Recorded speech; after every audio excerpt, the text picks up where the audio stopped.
وصلى الله على سيد الأنبياء والمرسلين نبينا محمد وعلى آله وصحبه ومن تبعهم بإحسان ودعا بدعوتهم إلى يوم الدين. وبعد، سبحانك لا علم لنا إلا ما علمتنا إنك أنت العليم الحكيم. اللهم علمنا ما ينفعنا وانفعنا بما علمتنا وزدنا علما وعملا يقربنا إليك يا رب العالمين. اللهم افتح لنا فتوح العارفين ووفقنا توفيق الصالحين. لا حول ولا قوة إلا بالله العلي العظيم. لا حول ولا قوة إلا بالله العلي العظيم. لا حول ولا قوة إلا بالله العلي العظيم.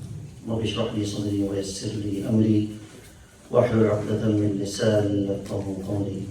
اللهم اجعلنا من الذين آمنوا وعملوا الصالحات وتواصوا بالحق وتواصوا بالصبر. اللهم إني أعوذ بك من أن أضل أو أضل، أزل أو أزل، أظلم أو أظلم، أجهل أو يجهل علي. آمين. Honorable ulama karam, brothers and sisters in Islam, alhamdulillah, we are really truly blessed to have these great and scholars with us, and the powerful speech Sheikh Shujaath, alhamdulillah, enlightened us with. Allah bless him and give him desire khair, increase him in knowledge and wisdom, and accept all of his khidmat. And we have, mashallah, the guest speaker all the way from Seattle, who will be inshallah speaking after me. Your presence this evening marks your genuine interest in learning about the life of Isa alayhi salatu wassalam, this Muslim narrative about him and his mother and his life and legacy. Brothers and sisters, it's a reality that we live predominantly in a country where 2/3 of its population, Canadians, they consider themselves as Christians. This is the month of December. We are very close to the Christmas time, 25th of December.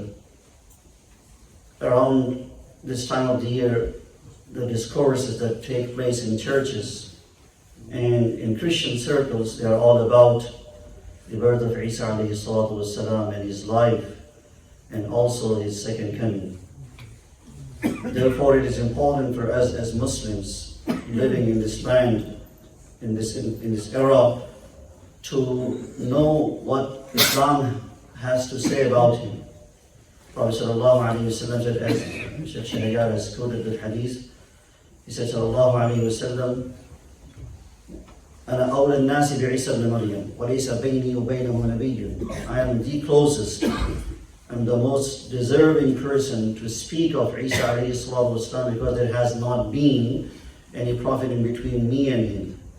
And therefore, he is one of the very few prophets of Allah subhanahu wa ta'ala. The Quran has gone into so deep to discuss his life, his mission, and miracles. Likewise, the hadith of Prophet sallallahu alayhi wa sallam. So it is very important for us as Muslims to learn this from an Islamic perspective. And the topic that I am going to cover, for two reasons, it is very important for us to know about the return of Isa alayhi salatu wasalam, the second coming of the Jesus, peace be upon him.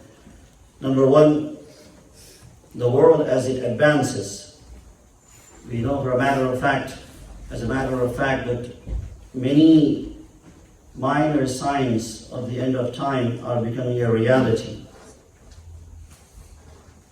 And I don't need to go into the details of that, but they prelude to the major ones. So for a Muslim, it is very important, subhanAllah, to know the major signs, to be able to prepare themselves better accordingly, and to understand this whole topic in the light of the teachings of Rasulullah sallallahu alayhi wa sallam, so that we are very well aware of the time that we are living in, the challenges we are facing, the challenges that we are yet to face, maybe not as our future generation. That is very important.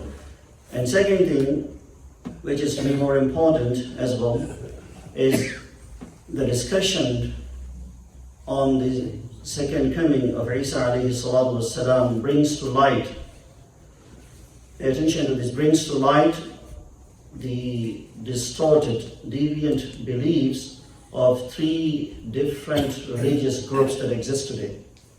From the Islamic point of view, there are three deviant, distorted beliefs that three different religious groups have about his return and about his ascension and whatnot. We, in light of the teachings of Rasulullah and Quran, we see what is our stand, what is our position in this regard. Who are those three deviant religious sects and group? Namely, there are Jews, Christians. Who is the third one? Qadianis, Ahmadiyya movement. So Jews, as Quran says, وَقَوْلِهِمْ إِنَّا قَتَلْنَا الْمَسِيحَ عِيسَى ابْنَ مَرْيَمَ. They said that they have killed Isa alayhi salatu wasalam. Basically, they made a case against him in the court of Romans. And then as a result of that, he was put on cross. So they claim that he has died. What is interesting is that all three groups, they claim the same, basically the death of Isa alayhi salatu wasalam. However, they differ in the details of that. So Jews, they said his life was over, that's it. And when it comes to Christians, they believe, as we know, basically there's a national holiday here, the Good Friday. They say that he was crucified, and then after 2 days he was brought back to life, what they call Easter Monday. And Allah subhanahu wa ta'ala rejects that as well. وَمَا قَتَلُوهُ وَمَا صَلَبُوهُ وَلَكِنْ شُبِّهَ لَهُمْ. Neither did they kill him, nor did they crucify him. It appeared so to them. وَلَكِنْ شُبِّهَ لَهُمْ. And with respect to Qadianis, they also believe in the death of Isa alayhi salatu wasalam. Now we'll get to the more details of it inshallah in a moment. Time is at the essence. I hope that I am able to cover what I want to present inshallah. Let's look at the second point, which is the Islamic perspective on the descent of Isa alayhi salatu wasalam. Brothers and sisters in Islam, it is very important for us as Muslims to know that the return of Isa alayhi salatu wasalam is part of our aqidah. It is part of our belief. In other words, the rejection of it is tantamount to kufr. Because Prophet sallallahu alayhi wasallam said in a hadith, "Man ankara nuzula Isa faqad kafar." It is that serious. Anyone who says, "I don't believe in the return of Isa alayhi salatu wasalam," so he has committed kufr. It is that important. We are the only faith community other than Christian community who give Isa alayhi salatu wasalam this importance. There is a narration in Sahih Muslim, Prophet ﷺ, who believes in Allah and who believes in the prophethood of Rasulullah ﷺ, and who believes in Isa alayhi salatu wasalam as Ruh Allah, that he has indeed completed his iman. All of these are the dalail. So when we say rejection of this belief is kufr because of the dalail, Quran, there are two ayat in particular that speak of it clearly. One is in Surah Ali Imran, and the other one is in Surah Ali Imran, the other one is in Surah Zukhruf. And those ayat that I want to mention here is in Surah Nisa, Allah subhanahu wa ta'ala says, for instance, وَإِن مِّنْ أَهْلِ الْكِتَابِ إِلَّا لَيُؤْمِنَنَّ بِهِ قَبْلَ مَوْتِهِ. There is not a single Christian, people of the book, who would remain during the time of Isa alayhi salatu wasalam, except that they would believe in him as human being and as the messenger of Allah subhanahu wa ta'ala.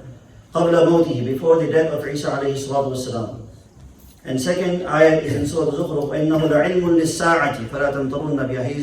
He is the sign of the end of time. عِلْمٌ لِلسَّاعَةِ فَلَا تَمْتَرُنَّ بِهَا. Therefore, do not have any doubt, do not entertain any doubt about that. And there are, Shaykh Abdul Fattah Buddha rahimahullah ta'ala, in one of the books that Allama Shah Kashmiri rahimahullah composed to refute the false accusations of Qadianis and whatnot. He composed this book, and in that he collected 70 or more ahadith of Rasul sallallahu alayhi wasallam, and quoted Allama Ibn Kathir rahimahullah and others who say that this proves that this belief has been transmitted to us through the mutawatir narration.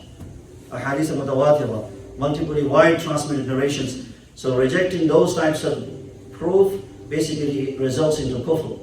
And therefore our stand is that it is part of our aqidah, and Muslims must acknowledge it and believe in that. There are a few more things that we need to understand in this. As we believe in Isa alayhi salatu wasalam's return, but it is also important to know that his return is one of the major signs of the end of time. How many are there major signs? There are 10. There are hadiths of Rasul sallallahu alaihi wasallam.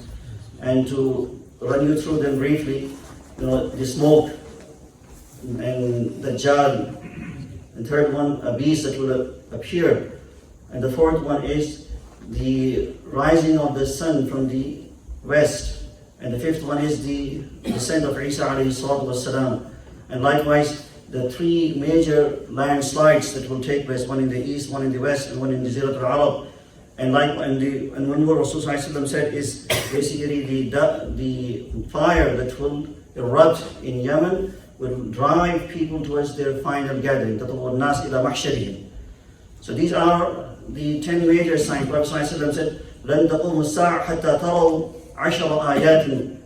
The Qiyamah will not take place before you see the 10 major signs, and there are these ones, and one of them is of course the descent of Isa alayhi salatu wasalam.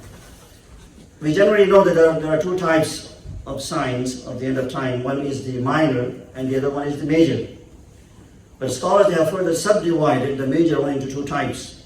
One is those that indicate the proximity of end of time. Those that indicate the proximity of end of time. And there are 6 in total. One is, of course, Dajjal, the emergence of Dajjal, appearance of Dajjal. The other one is Yajuj and Majuj. This is one I forgot to mention in the list of 10. And likewise, the descent of Isa alayhi salatu wasalam. And the 3 major landslides. These 6 out of 10 are regarded as the signs that indicate the closeness of the end of time.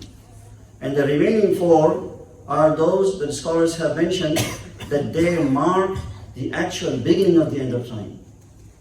They mark the actual beginning of the end of the world. And of course, in that is the beast. In that is the rising of the sun from the west. And likewise, the fire that will gather people in their final gathering, which is going to be in the blood of Sham. So all of these ones are the second type. And when we know this one now, one more thing important to remember in this regard is the descent of Isa alayhi salatu wasalam is not just as part of the major signs of the end of time, but it will happen only after the appearance of Dajjal. It is only after the appearance of Dajjal, not before that. Because there are countless narrations that speak on this, and they say that Dajjal will come first, and before that will be, of course, Mahdi alayhi salam, and then Isa alayhi salatu wasalam will descend, and then he will deal with him. So these are the points that we need to keep in mind. Now, I want to briefly share with you the Christian perspective and Christian narrative on this topic, so that we find among the things that are similar, among the things that are different, for the sake of the knowledge. As I mentioned, we live in this society, in this country, where there are many Christians who are our friends and fellows and neighbors. So when it comes to the Christian perspective and narrative on the descent of Isa alayhi salatu wasalam, this is one of the commonalities and similarities that we have between Islam and Christianity. All Christians, without any distinction of denomination, they believe in the return of Jesus, peace be upon him. And they often refer to this even as the second advent. This is a Latin word, adventus, which means the arrival. And what is interesting to note, the Christmas season is a season that is used, 4 weeks before Christmas. It is a time that they use to observe and celebrate 2 things basically. The expectant waiting of Isa alayhi salatu wasalam, the birth of Isa alayhi salatu wasalam and the return of Isa alayhi salatu wasalam. So around this time, the discussion that takes place in churches is this. They celebrate, the life and birth of Isa alayhi salatu wasalam, as well as they wait for his return. And they also discuss that. So it is this season that they have this similar discussion taking place. This is part of the similarity that we have with them. However, is their belief with Isa alayhi salatu wasalam's return is similar to us? Absolutely not. There are a number of differences that show to us that although we have in essence the similarity of return, however the context of it and the details of it is completely different, and many of them are completely are blasphemous and absolutely kufr, and therefore they are regarded in many ways as the belief of kufr. What are the differences that we have between us and them in this regard? Number one, as it was mentioned earlier, that they believe in the crucifixion of Isa alayhi salatu wasalam. But we don't, as I mentioned to you the ayat. And the second difference that we have is they believe his return marks the actual end of the world.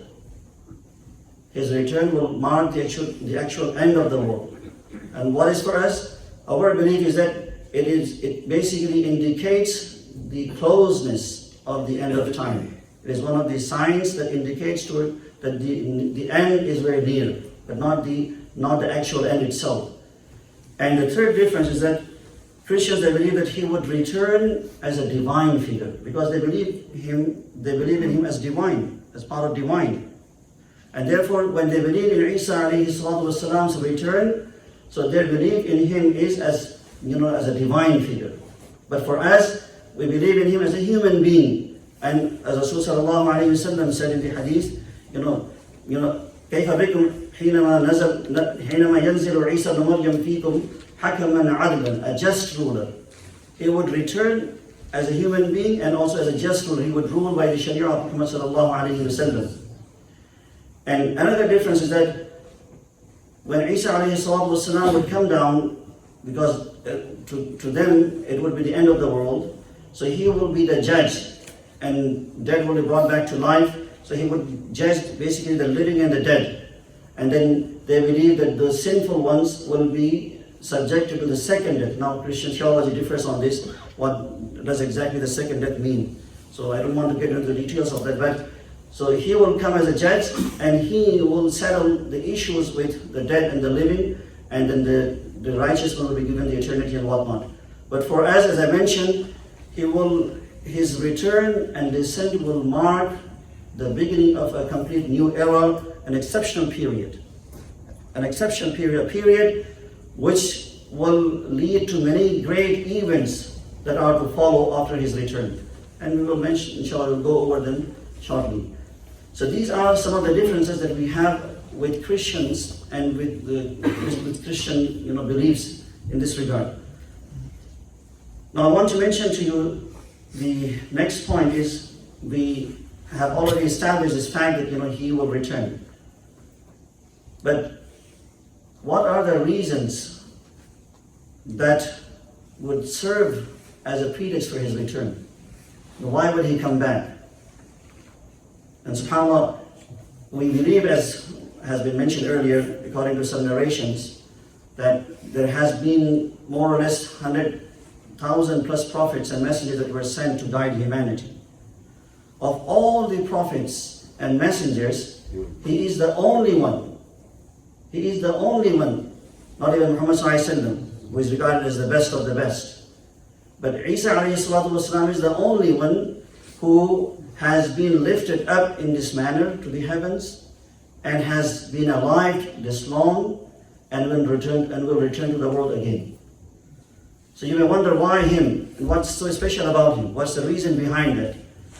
And the scholars, they have mentioned the reason, but there are three important reasons that I want to share you with, and that is actually at the essence of this discussion. The first reason is that Allah subhanahu wa ta'ala says in the Quran, أعوذ بالله من الشيطان الرجيم, كتب الله لأغلبن أنا ورسلي إن الله قوي عزيز. Allah has decreed that dominance and prevalence belong to Allah and His messengers. كتب الله لأغلبن أنا ورسلي. Dominance belongs to Allah and Rasul. And in Allah subhanahu wa ta'ala is full of might and full of power. There is a context behind this ayat that would explain to us this. If you know in the Quran, when you read the history of Bani Israel from the Quranic narrative, in number of chapters of the Holy Quran, the crime list of Bani Israel has been mentioned. And one of the things that they used to do, as Quran says, يَقْتُلُونَ النَّبِيِّينَ بِغَيْرِ حَقٍّ. They killed a number of prophets of Allah subhanahu wa ta'ala بِغَيْرِ حَقٍّ, without any justification. According to some narrations, more than 300 prophets of Allah subhanahu wa ta'ala have been killed by them mercilessly. Among them was Zakaria alayhi salatu wassalam. As was mentioned earlier by Shaykh, he was brutally, mercilessly killed by Bani Israel. Likewise, his very son, who is the result of the dua of Zakaria alayhi salatu wassalam at a very old age, he was also mercilessly killed by Bani Israel. So this happened to only Nabi, Anbiya. But you cannot find any example in the Quran or in the hadith of Rasul that any Rasul has been killed in that manner. You cannot find that. Why? Because Allah has decreed that dominance, prevalence, victory at the end will always belong to the messengers, Rasul. And therefore, when you look at the list of the Rasul that were sent, for example, the first Rasul to mankind was Nuh alayhi salatu wasalam. He lived 900 plus years just preaching, as we know, and then he was subjected to many kinds of persecution. But at the end, even though they tried to kill him, did he die? No. As a result of the disbelief and rejection of his people, they were the one who were drowned in that flood. And victory was on his side. Likewise, Ibrahim alayhi salatu wasalam, Namrud who wanted to burn him alive, and Allah saved him. Likewise, Salih and Thamud alayhi salatu wasalam, all of these prophets of Allah subhanahu wa ta'ala, that their people rejected them. And what happened? As a result of the rejection, not that they were killed, rather the people who rejected them, they were punished and destroyed. And similarly it goes with Musa alayhi salatu wasalam. When Fir'aun and his army chased Musa alayhi salatu wasalam and Bani Israel, then what happened when they reached to the seashore of Red Sea basically? And then they were panicked. They were frightened because in front of them was the ocean, behind them was the army of Fir'aun. Then Musa alayhi salatu wasalam, look at the conviction of the prophets, the messengers of Allah subhanahu wa ta'ala. He said, no, inna ma'iya rabbi sayahdeen. With me is my Lord and He will surely guide me. And then the miracle took place. And then He basically struck the ocean and that made ways for them to cross over. But the very path that was made to save them became the sabab for the drowning of Fir'aun and his whole army. So that again, victory was on the side of Musa alayhi salatu wasalam. And now, when you come to Muhammad sallallahu alayhi wasallam, scholars have mentioned that Prophet sallallahu alayhi wasallam was the target of 13 assassination attempts, not one or two. But every time, he was saved. And at the end, victory was on his side. So this, a brief history that I run you through, makes you realize that Rasul have been always dominant. And victory has always been on their side. Now when you compare the life of Isa alayhi salatu wasalam with any of these prophets, the messengers of Allah that the Quran speaks of, dominance was not given to him in his lifetime.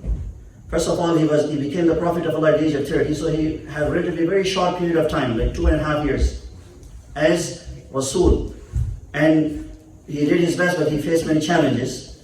And when dominance was not given to him, then as a result of those, plotting, Allah subhanahu wa ta'ala lifted him up. So, because this is the decree of Allah, the promise of Allah to give dominance to the Rasul, therefore he will come back again. And then he will have his upper hand. And he will be the true ruler. And he will rule the world in that regard. However, he will not come as a new messenger. He will come as a ruler, as I mentioned. Hakaman adl, Prophet ﷺ said. So this is number one reason. Number two, sallallahu alayhi wa Muhammad, he would come to negate the false claim of Jews that said they killed him. As I mentioned, he will إِنَّا قَتَلْنَا الْمَسِيحَ عِيسَى ابْنَ مَرْيَمَ رَسُولَ اللَّهِ وَمَا قَتَلُوهُ وَمَا صَلَبُوهُ وَلَكِنْ شُبِّهَ لَهُم. And third reason that is also very, very important for us to keep in mind, La ilaha illa anta subhanak inni kuntu minadh dhalimin. Christians, as we know, they attributed divinity to him.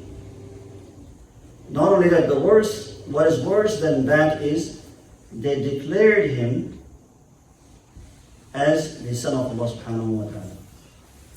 Allah Shaykh Ahmad Rasmani rahimahullah that I mentioned in Fath al-Munhim, although all prophets of Allah, they were the Ibadullah. But if you read Quran from A to Z, what you find, there are only two prophets of Allah that have clearly said they are Abdullah.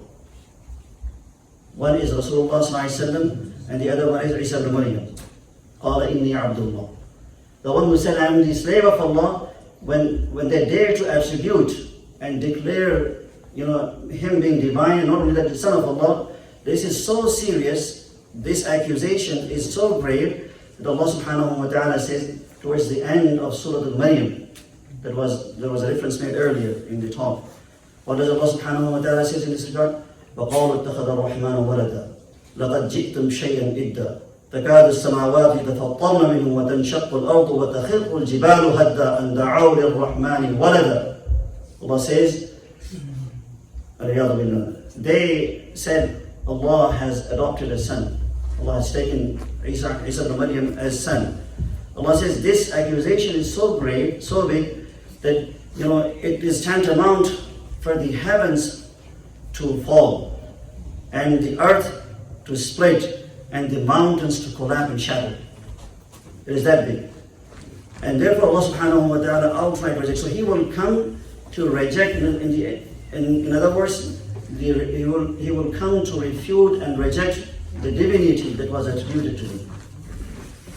And then this is why Allah subhanahu wa ta'ala says in the Quran, when he will come and he will do that, وَإِن مِّنْ أَهْلِ الْكِتَابِ إِلَّا لَيُؤْمِنَنَّ بِهِ قَبْلَ مَوْتِهِ. Every single Christian would believe in him as the servant of Allah, not as the son of Allah subhanahu wa ta'ala. Similarly, another reason he would come is similar to that. And what is that? Rasulullah sallallahu alaihi wasallam said in the narration that there has not been any fitna greater than the fitna of Dajjal. So the fitna of Dajjal is the greatest of all time. Why so? Because it would pose threat to your iman in Allah subhanahu wa ta'ala. Your iman in Allah subhanahu wa ta'ala.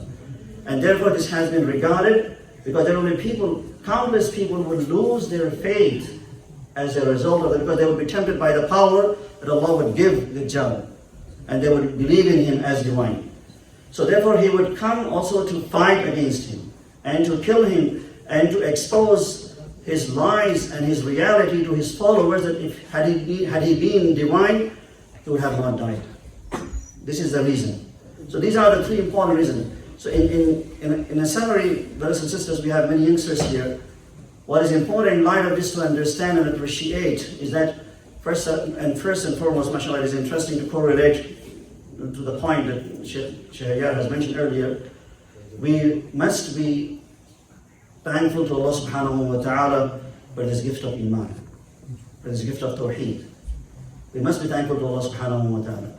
As I have mentioned to you, the three deviant sects and groups, how they have drifted away and gone out of the fold of the reality of the faith. So, first and foremost is to acknowledge this gift and thank Allah subhanahu wa ta'ala over it. And part of that is, part of the gratefulness to Allah subhanahu wa ta'ala is to make sure, because most of us here, if not all of us, are Muslim by birth. Allah chose us to be Muslims. We did not really do anything to earn this blessing. We did not do anything to earn this blessing. It is the fadl of Allah, the bounty of Allah that He blessed us with this. So as you thank Allah over this, then make sure you preserve it. Shaykh Rahimahullah says, لَإِن شَكَرْتُمْ لَأَزِيدَنَّكُمْ. The more you be grateful to Allah, Allah increases His bounties upon you. So He says, if you thank Allah over the gift of Iman, He will increase you in faith. And then He will make sure that you die as mu'min. So this is something we never think of, that we never thank Allah over the gift of Iman. And it is also a responsibility to transmit this to our children and future generations, because they are the one at a greater risk to lose this greatest bounty because of the challenges that surround their faith in this society in this time. So this is in a summary that we need to keep in mind. Now I'll mention 2 points and I will conclude because time is, inshallah, is very limited now. Next thing I wanted to talk about is Qadiani's, their position on this subject. Ghulam Ahmad Qadiani, who was the founder of this Ahmadiyya movement, he differed with mainstream Islam on this subject. I mean, it's a very lengthy discussion. I just want to share with you your highlights in this regard, a few points in this regard. And remember, before I discuss that, it is the rejection of this belief. It is the rejection of this belief, instead fabricating a series of lies, to replace that, is basically the primary reason and the root cause for them to be deviant and at the end to become disbelievers. This is the basically foundation of that. This is the bunyan. It is this serious and this important. So what he did, in his lifetime, he made a number of claims. There was a gradual transition, very much same as Dajjal. He would also make different claims, but towards the end he would claim divinity. But he did not go that far, but he made a number of claims. He started with being mujaddid, that I am the reviver of religion. And then he basically, took the next step. And then what he did, he said, I'm Mahdi. I am basically Mahdi alayhi salatu wassalam. And then he said, I am the promised Messiah. And at the end he said, I am the messenger, prophet of Allah. So let's focus on one thing. When he said that I am Messiah, the promised Messiah, al-Masih al-Maw'ud, how did he come up with this? So that we know, we have some information about this, and at least know and live in light of reality and knowledge. So in order to prove that he is the Messiah, the promised Messiah, what he did, he said, Isa alayhi salatu wassalam died a natural death. How did so? That, when he was put on the cross, he said he did not die there. He was very injured as a result of the attempt to crucify him. He was, injured and bleeding. He was taken down and treated. When he healed, then he started to travel. So as he started to travel from Jerusalem, so he traveled all the way to India, Kashmir. And when he reached Kashmir, so he lived there the rest of his life, and he died there in Kashmir. And his grave, he said, is in Srinagar, Kashmir. So, there was a person by the name of Isa, his grave is there, no doubt. So he said that grave actually is the grave of Isa alayhi salatu wasalam.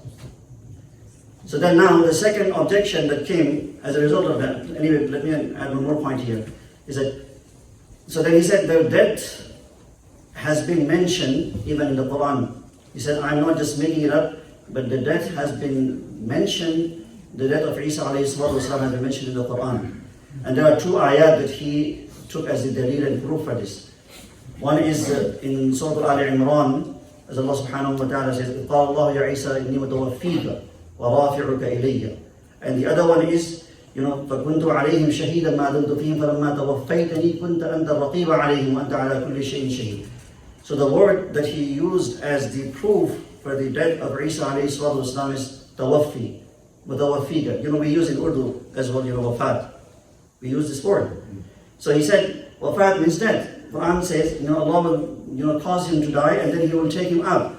And likewise, Isa alayhi salatu said, as so long as I was alive among them, I was monitoring them. But when I died, when you caused me to die, then you were the one, raqib, monitoring the belief of the Christians.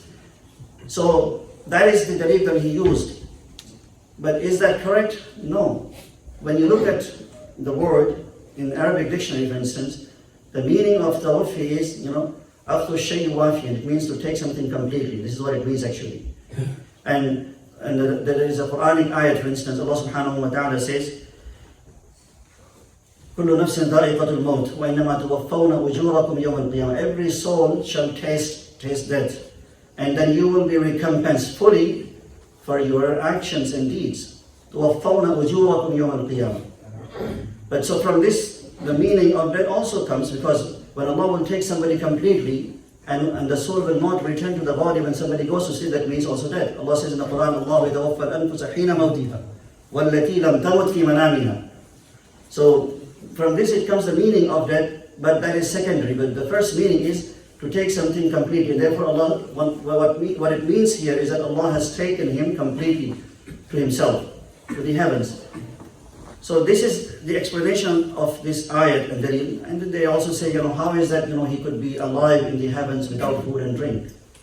And Allah alone is the one in the heavens. There is no other prophet of Allah. This is another false, claim that they made. But what is more important to highlight here is that when people objected to him saying that you say that you are Masih, but Quran says the one who is going to be the Masih and return is his mother name is Maryam, but your mother's name is Chirag Bibi. So how could you be the Masih of Masih Maw'ud, the promised Messiah? He made a crazy type of argument here. He said, by the will of Allah, I was turned into Maryam, and then I became pregnant. Then I gave the birth to Masih, and I am that Masih. So these are all kinds of false and baseless accusations and lies that he made up. The reason I'm sharing with you so that you are aware of the reality of this. But this is something that for you to know. But this group, as we know, is very active in our time, and they have the whole support. So we need to educate ourselves in this regard so that we are aware of their belief and deviations. Isa alayhi salam would return, but there is no clear time mentioned in the Quran or Hadith of Rasulullah. What we all know, what we know about his return is that he will come towards the end of time, and his return would mark, as the beginning, basically one of the major signs of the end of time. All of these are the things that are mentioned in the Hadith of Rasulullah. In terms of the place of descent and the role that he would play, there are a number of narrations that speak on that. And time doesn't permit me to go into it, but I want to mention some highlights of the narrations that speak on this subject of the return of Isa alayhi salam. So there are 4 things that I want to mention here. One is that he would return to kill the Dajjal. And number 2, after that, the only religion that will be dominant in the world will be the true Islam. Because he said, Rasulullah said he will break the cross, he will kill swine, and he will abolish jizya, and he will even war, all of those things. So the only religion that will be prevalent, even Christians will believe in the true message on monotheism, the true message that all prophets brought. So this was the wish of Rasulullah, and he said in one of the narrations, لا يبقى على ظهر الأرض بيت وبر ولا مدر إلا أدخله الله سبحانه وتعالى كلمة الإسلام. There's not going to be a single house left on the face of the earth except that Islam will enter in that house. And this will happen in the time of Isa alayhi salam. Probably this is the only time that Islam will be in 100% dominance and power and authority on the face of the earth. And the 4th point in this regard is that, the 3rd point in fact, the world would experience an exceptional peace and prosperity, so much so even the wild animals will live in harmony with cattle. And there was and Rasulullah said even hasad, jealousy, animosity, and rancor, all of these things will be taken away from the hearts of people. They will live in love, in love and compassion with each other. And the 4th point as a highlight of those narrations, that when Isa alayhi salam will come down, he would live for 40 years on the face of the earth. He would live for 40 years. And he would not only just live, he would also marry. There are narrations, and he would have even children. And he would perform Hajj and he would perform Umrah. On his way to Hajj, on his way from Makkah al-Mukarramah to Madinah al-Munawwarah, he would die. And then, according to a number of narrations, and he would be buried in the sacred chamber of Rasulullah sallallahu alaihi wasallam. It is mentioned, Aisha radiallahu ta'ala anha, she once asked Prophet sallallahu alaihi wasallam, is it possible for me to be buried next to you? When the Prophet sallallahu alaihi wasallam, Ya Aisha, how is it going to be possible? The spots that are there that are already reserved. One is for me, the other one is for your father, and the 3rd one is for Umar ibn Khattab, and the 4th one is for Isa ibn Maryam. So that is how he would live, and then he would die as a natural death, and then he would be buried there. So these are the highlights of those narrations that speak, on the second coming of Isa alayhi salatu. I could not go into the details of it due to the time. In conclusion, what I want to mention to you is, this discussion brings to light and reminds us of few responsibilities in this regard. Number one, the importance of learning creed in a proper manner. The importance of learning creed in a proper manner, in depth, especially in this age, and especially for those of us who are the university students, for instance. Why? Because there are many things in great details that normal Muslims do not know about.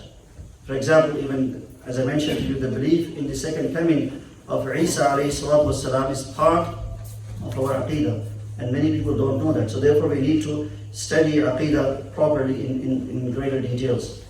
And second thing is, it is also important for us as Muslims to know the Muslim narrative of Isa alayhi salatu wasalam. There is going to be another event, I believe on 27th or 28th, what is it?